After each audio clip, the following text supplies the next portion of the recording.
Hi, I'm Muhammad Rizwan. ഞാൻ ഈ വട്ടത്തെ CA inter May 24 group 1 clear ചെയ്തിട്ടുണ്ട്. ലക്ഷ്യയിലേക്ക് ആദ്യം വന്നപ്പം എനിക്ക് മെയിൻ 2 കൺസേൺസ് ഉണ്ടായിരുന്നു. ഒന്ന്, ഫാക്കൽറ്റീസ് എങ്ങനെ ഉണ്ടായിരിക്കും, 2 ഫ്രീക്വൻറ്റ് റെപ്പറ്റീഷൻ ആയിട്ടുള്ള റിവിഷൻസ്, ടെസ്റ്റ് സീരീസ് ഇതെല്ലാം ഉണ്ടായിരിക്കും എന്നുള്ളൊരു ടെൻഷൻ ഉണ്ടായിരുന്നു ആദ്യം ലക്ഷ്യയിലേക്ക് വന്നപ്പോൾ.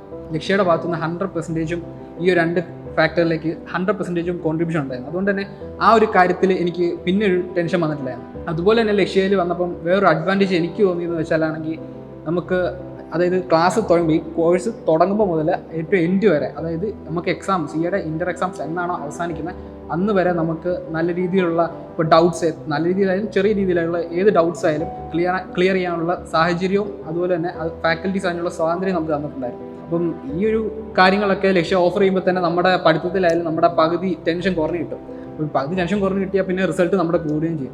ഞാനിപ്പോൾ കറൻ്റ്ലി ഇപ്പം ഗ്രൂപ്പ് 1 CA ഇൻ്റർ പാസ്സായിട്ടുണ്ട്. ഇനിയിപ്പോൾ ഗ്രൂപ്പ് 2ൻ്റെ ക്ലാസ്സസും ലക്ഷ്യയിൽ നിന്ന് എടുത്ത് ക്രാഷ് കോഴ്സൊക്കെ അറ്റൻഡ് ചെയ്ത് ഈ വട്ടം എങ്ങനെയെങ്കിലും നല്ല രീതിയിൽ പാസ്സാകാനുള്ളൊരു എയിമിലാണ് ഞാൻ ഇപ്പോൾ ഉള്ളത്.